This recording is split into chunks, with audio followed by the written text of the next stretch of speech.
Most games are power fantasies. They offer control, mastery, and the promise of victory. Pathologic does the opposite. It strips away certainty, forces impossible moral choices, and denies any comforting truths. Instead of empowerment, it offers an existential trial, one where failure is inevitable, survival is grueling, and every decision carries weighty consequences. Developed by Ice Peak Lodge, Pathologic is set in an isolated steppe town, teetering on the edge of collapse. Three outsiders arrive, each with their own purpose, only to be caught in a catastrophe beyond comprehension. A mysterious and lethal plague, the Sand Pest, sweeps through the town, infecting its citizens, wiping its social structure, and defying all attempts at containment. With no clear origin and no obvious cure, the disease turns the town into a decaying microcosm of human desperation, where fear, superstition, and authoritarian control take hold. The player chooses one of three protagonists, each offering a distinct perspective on unfolding disaster. First, Daniil Dankovsky, the Bachelor, a man of science determined to conquer death itself. But in this town, reason and medicine crumble against an unknowable force. Second, Artemi Burak, the Haruspex, a native healer, torn between modern medicine and the town's ancient traditions. For him, the plague is not just biological, it is spiritual, a sickness of the land itself. Finally, Clara, the Changeling, a mystical outcast who claims to heal with a touch. Is she a miracle worker or a fraud? As the town descends into chaos, she becomes a symbol of desperate faith and manipulation. With each passing day, the town spirals deeper into disorder. Food becomes scarce, law enforcement crumbles, quarantine measures turn violent. The city becomes a living, suffering entity, populated by desperate citizens, cryptic rituals, and a disease that defies logic. Through punishing mechanics, psychological horror, and open-ended storytelling, Pathologic isn't a game you win, it's a game you endure, and in doing so it asks, when everything falls apart, when reason, morality, and order fail, what does remain? No matter how tirelessly the healers, the Bachelor, the Haruspex, and the Changeling struggle to save the town, suffering and loss are inescapable. Even if a cure is found, the price of survival is immense. The game forces player to confront mortality at every turn. Resources dwindle, the streets fill with corpses. The town itself rots from within. Every decision is a negotiation with death, every victory fleeting. No amount of logic, tradition, or faith can hold back the inevitable. As the Sun Plague spreads, the town's fragile order crumbles. Law and reason give way to fear and desperation. The government imposes brutal quarantine measures. Rationing fails and food becomes more valuable than human life. Starvation and paranoia drive the townspeople to abandon their principles. Some turn to violence, others to blind superstition. Civilization itself begins to rot, revealing the unsettling reality beneath. Morality is often the luxury of stability. For the player, survival is an ongoing ethical trial. Who do you save? Who do you let die? Do you uphold your ideals or do you exploit others just to see another day? Pathologic does not reward heroism, nor does it condemn cruelty. It simply presents an ambiguous, indifferent world, where every decision carries consequence, but no action guarantees righteousness. The plague itself feels supernatural, aligning with apocalyptic themes of divine punishment and the unraveling of sacred structures. The town's factions, rationalists, mysicists, and pragmatists all offer different interpretations, yet none can stop the devastation. The Bachelor sees a disease to be eradicated. The Haruspex sense a deeper, spiritual sickness. The Changeling sees an opportunity for transformation, but in the end, their beliefs, like the town itself, are tested to the breaking point. The most immediate and brutal form of death in Pathologic is the physical one. Sand Plague does not discriminate, it claims the old, the young, the innocent, and the guilty alike. But it is not the only threat. Starvation gnaws at the weak, violence erupts in the streets, and exhaustion sets in, turning survival into slow, inevitable decline. With each passing day, entire districts succumb to the plague's grasp. Some will always be lost, and the game never allows for a perfect run. And when the player character dies, the punishment is not a simple restart. Instead, Pathologic imposes permanent debuffs, making every subsequent attempt at survival even harder. Health deteriorates faster, hunger becomes more unbearable. The penalties stack, creating a cumulative burden that mirrors the real-world consequences of loss. Death is not just a momentary setback, it lingers, shaping the remainder of the journey. Beyond physical death, Pathologic explores a more insidious kind of demise: social death, the slow erasure of human connection. the unraveling of trust and the transformation of a community into a collection of isolated, desperate individuals. The plague does more than infect bodies, it infects relationships. Invisible barriers arise between people. Entire districts are sealed off, turning once thriving neighborhoods into ghost towns. Fear governs every interaction. Those infected are abandoned or executed, not out of cruelty, but out of necessity. The mere suspicion of illness is enough to sever ties, to turn neighbors into pariahs. As resources dwindle, the town's social fabric disintegrates. Friends become opportunists. Factions turn against each other. Acts of kindness grow rare.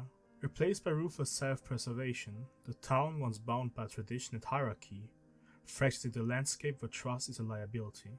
The player is never truly part of this world. Whereas the bachelor, the high-specs, or the changeling, they are outsiders. Feared, distrusted, and in some cases blamed for the plague itself. Their presence is tolerated, but never fully embraced. Even as they fight to save the town rejects them in return. In Pathologic, death is not always marked by a body. Sometimes it is the silence of former allies, the empty streets where life once thrived, the knowledge that no one is coming to help. Perhaps the most harrowing death in Pathologic is not the physical or social, but the ethical, the slow grinding erosion of morality, under the weight of impossible choices. The game does not simply present players with difficult decisions. It forces them to abandon the ideas in order to survive. It asks again and again, how much of humanity are you willing to sacrifice?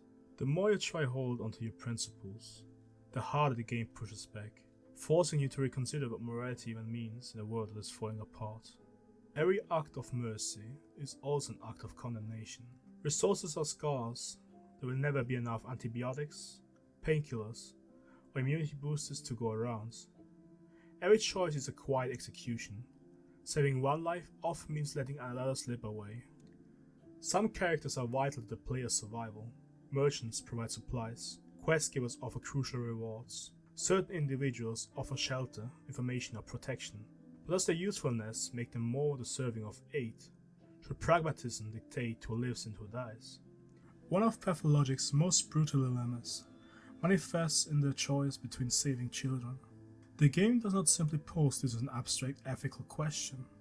It forces players to grapple with the immediate, tangible consequences of their decisions, making the weight of each life painfully real. A striking example of this occurs when the player is faced with the survival of the town's most influential figures, the ruling families, scientists, and elders, versus the orphan children who roam the streets, defenseless against the plague. The Kanes, Saburovs, and Olgimskis, despite their flaws, are the ones who understand the town's complex traditions and hold the power to enact policies that could slow the town's collapse. They have the infrastructure, knowledge, and means to negotiate with the military, distribute resources, and potentially rebuild.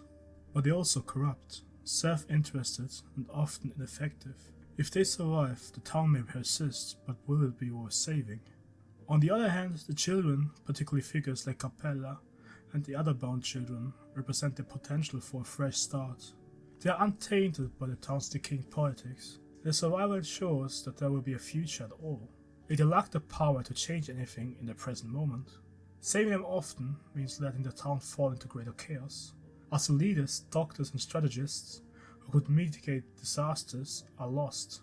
And even if the children survive, what kind of world will they inherit without any guidance? In a plague-ridden world, morality is no longer a fixed compass. It is a shifting uncertain thing, warped by desperation and necessity. Pathologic forces players to confront this directly. Is it justified to sacrifice one life to save many? Does the end ever truly justify the means? The game presents choices that feel more like moral traps than ethical dilemmas. Killing an infected person may prevent further spread, but is it an act of mercy or an execution? Is sacrificing a few for the survival of the majority a cruel necessity, or the first step toward complete moral collapse? Some endings imply that even greater sacrifice may be required. The town itself, a place filled with history, culture, and meaning, may need to be abandoned, left to rot so that something greater can survive. But if the cost of salvation is destruction, is it truly salvation at all? And there is the question that lingers over every decision. Does any of it truly matter if everyone is doomed? If suffering cannot be stopped, if survival is only temporary, does morality hold any weight? Pathologic does not offer answers, only the burden of choosing. Each of Pathologic's three protagonists approach the struggle for survival through distinct philosophical lens. The conflicts, both eternal and external, mirror the game's larger themes, forcing players to engage with the multiple, often contradictory ethical worldviews.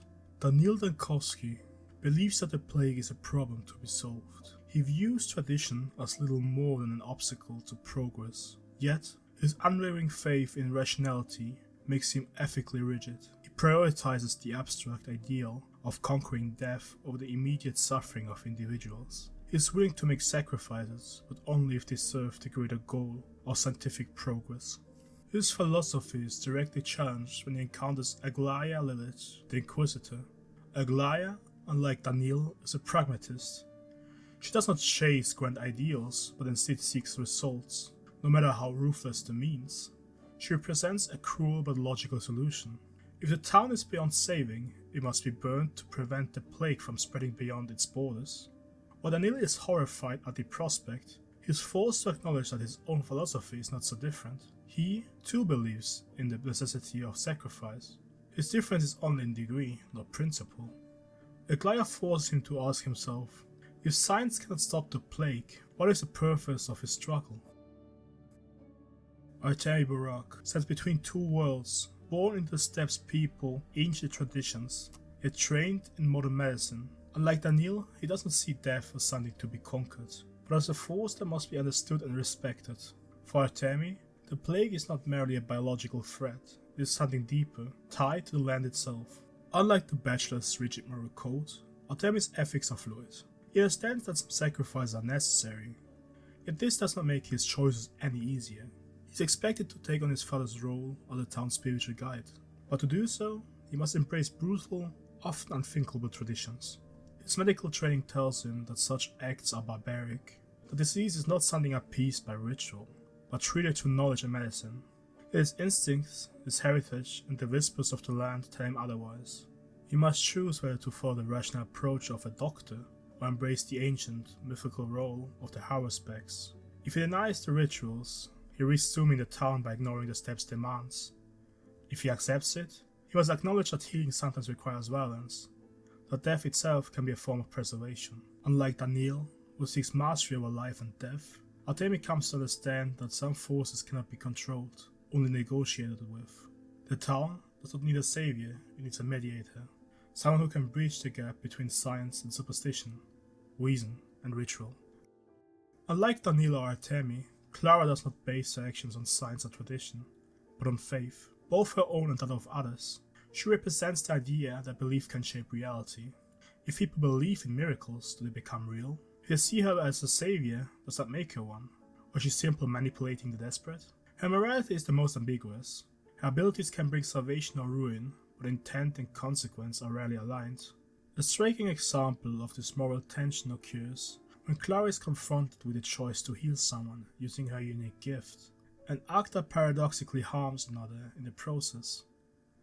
Her powers are not bound by conventional rules of medicinal logic. For every person she saves, another may suffer, as though the universe demands balance for each miracle performed. This mechanic is deeply unsettling, as it forces both Clara and the player to consider whether the act of healing is inherently good if it necessitates harm elsewhere. Playing as Clara forces the player to question whether morality is defined by action, belief, or the perception of others. Unlike Daniil, who seeks empirical answers, or Artemi, who navigates a balance between duty and sacrifice, Clara exists in the space between truth and illusion. She demonstrates that salvation may not be about purity of intent or tangible results, but about the stories people choose to believe in a time of crisis. One of the game's most compelling design choices is its rejection of a singular objective truth. Instead of offering a definitive explanation for the plague, the town, or the events unfolding, it presents three protagonists, each with their own perspective, their own biases, and their own version of reality. By forcing players to navigate this fragmented narrative, Pathologic transforms truth into something mutable, something shaped by personal belief, perception, and limitation. There is no omniscient viewpoint, no definitive answer. only conflicting interpretations that demand scrutiny. Side characters provide conflicting accounts of events, often shaped by the protagonist's biases. Some seem to withhold the full truth, or perhaps they simply see things differently. One of the most striking instances of Pathologic's fragmented truth is the death of Simon Kane, a revered, almost godlike figure at the heart of the town's power structure. From the moment the game begins, Simon's death looms over everything, setting off a chain reaction of fear, instability and desperation. But the circumstances of his demise are anything but clear. Officially, Simon is said to have died under mysterious circumstances, possibly to the plague, possibly due to something far stranger. The deceased family, the Kanes, a family that believes in transcending human limitations, insists that Simon wasn't immortal. If he died, it could not have been from natural causes. Some whisper that he was murdered. By what or by whom? They do not know. The ruling authorities, including the Inquisitor, take a more pragmatic stance. Simon was simply the first victim of the plague, nothing more. His death was tragic, but explainable. A natural beginning to an unnatural catastrophe. The Order, on the other hand, keepers of the Steppes' ancient traditions, claim that Simon's death is tied to land itself. To them, it is not just the loss of a man, but a sign of a deeper, more spiritual decay. None of these explanations fully align. Each is fragmented, incomplete, shaped by the people telling the story. Was Simon truly mortal? Did he succumb to the plague? Was he its origin? Was he killed by something beyond human comprehension? There isn't really an answer to it, or rather, there are multiple. Playing through Pathologic as a single character provides only a sliver of understanding. Each protagonist offers a unique perspective on the plague, the town, and its mysteries, encouraging multiple playthroughs. Yet even after experiencing all three routes, the true nature of the story remains elusive. Answers do not converge into a single truth. They multiply, contradict, and unravel. The game deliberately denies resolution. There is no final revelation, no authoritative voice to confirm what is real. By engaging in multiple viewpoints, the player does more than consume the story. They become part of its construction. Just as the characters struggle to impose order and chaos, so too does the player. The process of playing Pathologic mirrors the experience of its protagonist, grappling with certainty and searching for patterns. In 1929, Mikhail Bakhtin introduced a concept which seemed to exist within Fyodor Dostoevsky's works: polyphony, a literary technique in which multiple voices coexist, without a single, authoritative perspective. In Dostoevsky's novels, conflicting ideologies and beliefs are given equal weight, forcing the reader to grapple with ambiguity. Pathologic applied the same technique to interactive storytelling, where each character's perspective is valid, yet none can claim absolute truth. Dressed in masks and performing with a deliberate staginess, the tragedians in Pathologic serve as eerie, meta-theatrical figures, their presence blurring the boundaries between fiction and reality. They appear at critical moments throughout the game, delivering cryptic monologues that seem to acknowledge both the player and the characters within the story. Their words are contradictory, shifting between fatalistic pronouncements and suggestions that the town's fate is not yet sealed. They frame the unfolding events as a performance, implying that the player is merely enacting a predetermined script, a role that has been assigned long before they stepped into the game. Yet, at other times they undermine this idea, hinting that choices matter, that the cycle of suffering can be broken, that free will may still hold some weight. The presence transforms the town's horror into something even more unsettling, an existential drama where the distinction between actor and audience, between character and player, dissolves. This constant oscillation between determinism and agency leaves the player trapped in a paradox. Is the world of Pathologic a scripted performance, where every action is fated to lead to ruin? Or is it real, where decisions shape reality, where survival and meaning depend on the will to resist inevitable collapse? The game refuses to settle on a single truth, allowing both perspectives to coexist in true polyphonic fashion. Dostoevsky employs a strikingly similar device in the brothers Karamazov, particularly in the philosophical duel between Ivan Karamazov and the devil.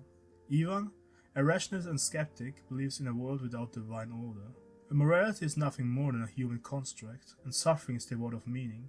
In the depths of his fevered despair, he is visited by a devilish hallucination, one that does not oppose him, but instead mirrors his logic, exaggerating it to the point of absurdity. The devil mocks and teases, engaging Ivan in a debate that destabilizes his belief, twisting his own arguments back upon him in ways that make them unbearable. He neither confirms nor denies his own existence, refusing to reveal whether he is a supernatural entity or a product of Ivan's unraveling mind. His role, much like that of the tragedians, is to exist in the space between certainty and contradiction, embodying Dostoevsky's polyphonic structure, where multiple choices speak but no single one dominates. In Pathologic, as in the brothers Karamazov, the nature of reality remains elusive. The tragedians may be actors, narrators, or developers breaking the fourth wall, or they may be something else entirely, something that exists beyond the player's comprehension. The game never resolves this ambiguity, just as Dostoevsky never offers a definitive answer to the question of whether Ivan's devil is real or a hallucination. Instead, both works demand that the audience engage with uncertainty. This deliberate refusal to provide a singular, authoritative perspective is reinforced by Pathologic's overt theatrical framing. The town itself is presented not merely as a setting, but as a stage, a constructed reality where every action may be part of a predetermined script. The game opens with three protagonists standing under the glare of stage lights, receiving instructions before the performance begins. From the outset, Pathologic signals that everything within the town is part of a scripted structure, suggesting that even the struggle for survival will be nothing more than a preordained act. The idea that life is a pre-scripted absurdity where individuals struggle against forces beyond their control echoes a long tradition in Russian literature, particularly the works of Nikolai Gogol.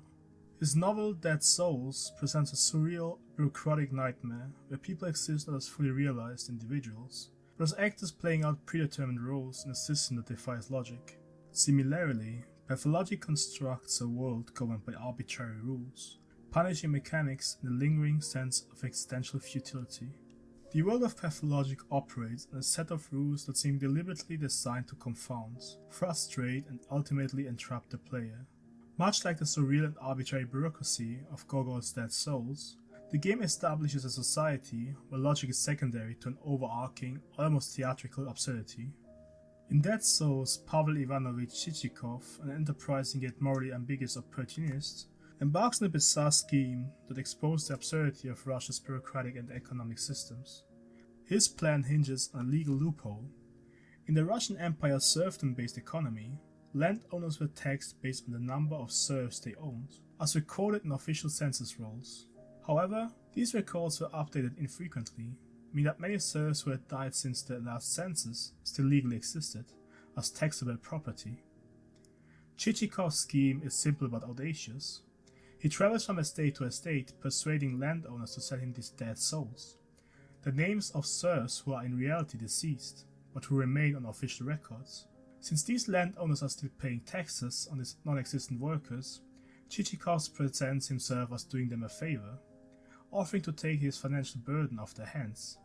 Meanwhile, his true aim is to amass a substantial number of these fictitious serfs, using as a collateral to secure a massive loan from the government.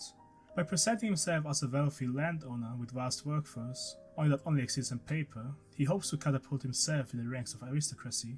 The absurdity of Chichikov's plan highlights the irrationality of the bureaucratic structures governing 19th century Russia. Similarly, Pathologic immerses the player in a town where rational actions often yield disastrous consequences. Food prices skyrocket unpredictably, currency rapidly loses its value, and even the most fundamental aspects of survival, medicine, clean water, rest, are locked behind an economic system that seems indifferent to fairness or reason. Players who attempt to engage with the system logically, buying and trading resources with the expectation of stability, are swiftly punished. Just as Gogol's Russia reduces human existence to absurd legalisms, Pathologic reduces survival to a Kafkaesque exercise in futility, where every effort to impose order on chaos only underscores the sheer impossibility of doing so.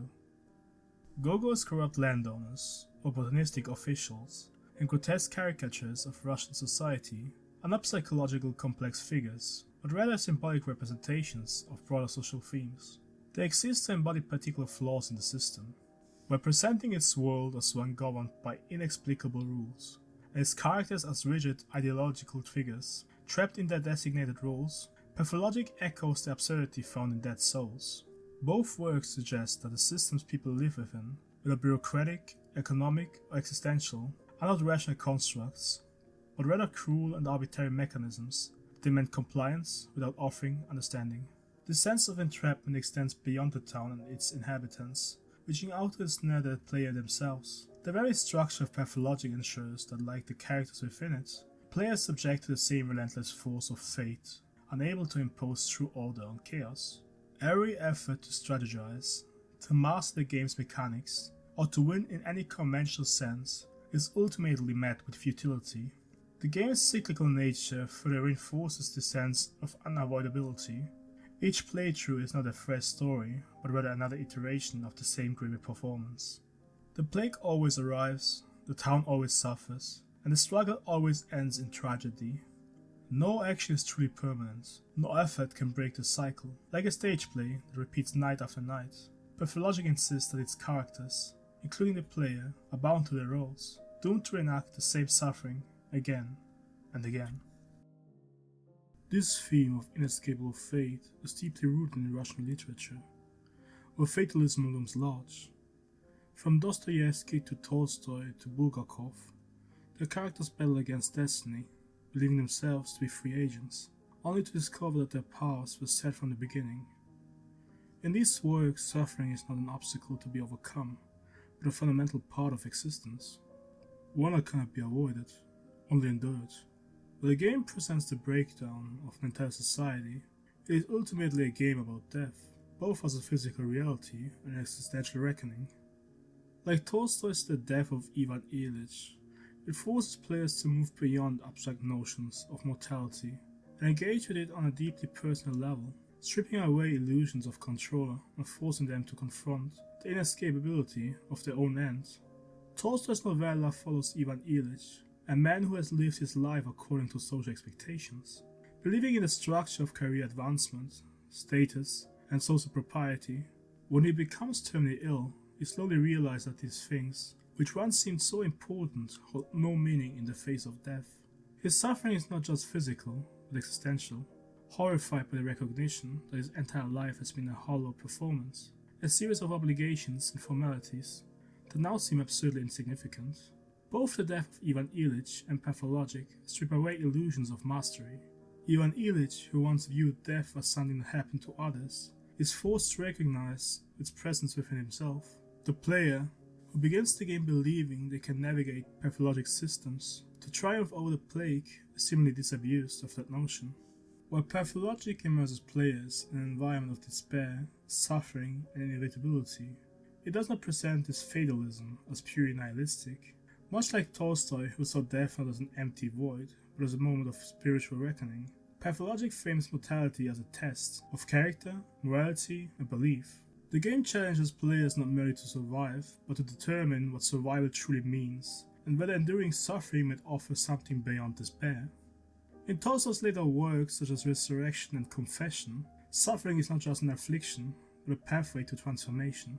Tolstoy, particularly in his spiritual writings, saw pain as a means of moral clarity, a force that strips away superficial concerns and compels individuals to re-examine their values.